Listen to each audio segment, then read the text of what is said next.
finished. Well, for now anyway.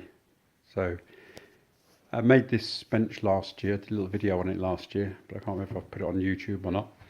This was meant to be a prototype for a bench that I'd make later from beech.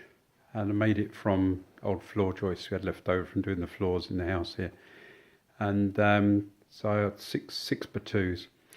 And I'm just so pleased with it. I've got no intentions of actually making anything else, just keeping the prototype.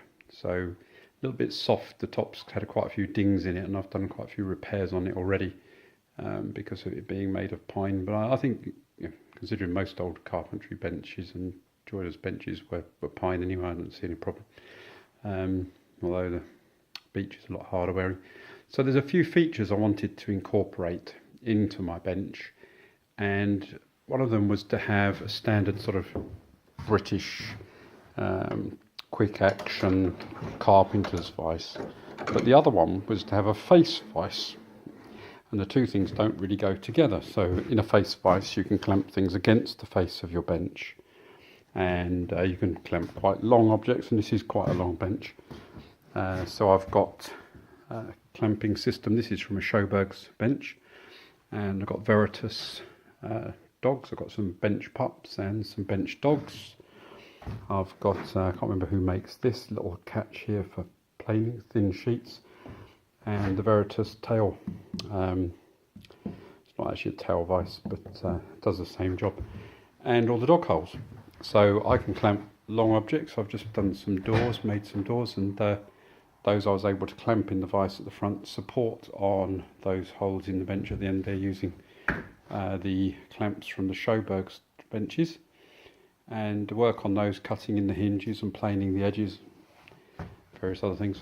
Originally I was going to put drawers in this, but I was having trouble finding runners that would support the weight and didn't cost a fortune, and just looking around, and I'd brought some old kitchen doors over from England when I moved some stuff over, and these are those, and just accidentally happened to have made the height of my openings in the bench the same height as a drawer line cupboard door, and they're slightly wrong width, but I was able to just knock a little bit off the edges and put a new profile on the edges of these, and end up with those. And unfortunately I only had selections, so I've ended up with one 600 and two 300 doors. I'd have preferred to have 4 300 doors really, but anyway, that's the way it's worked out because that's what I had. Because I wanted to have them flush with the frame, I've had to set them in rather than set them on. So I've made up some little spaces for the hinges, which I just happen to have left over from a couple of kitchen jobs I've done. And I made up some shelves in here, so I've got my plane selection, my saw selection, small range of my chisels and marking equipment in this one, and more of my planes in this one. So I've got pretty much all the Stanley range of planes, one Live Nielsen and a couple of Qingshan Chinese ones. Very pleased with the Qingshan. I just can't see any problems with them at all. I actually can't tell the difference between those and the quality of the Live Nielsen. So it might be because I'm amateur, or it might just be because the Chinese actually make some really good stuff these days. Not sure which is the right answer. Some winding sticks that I've made down in the corner there.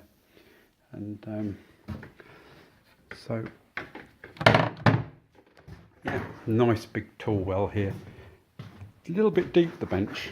I wanted to get a nice working surface, so I find it's just a little bit far to lean over to the tool well here.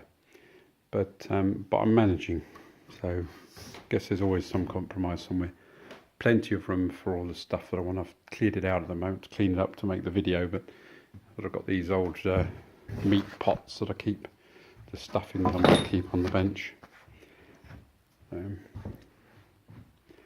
Anyway, hope you like it.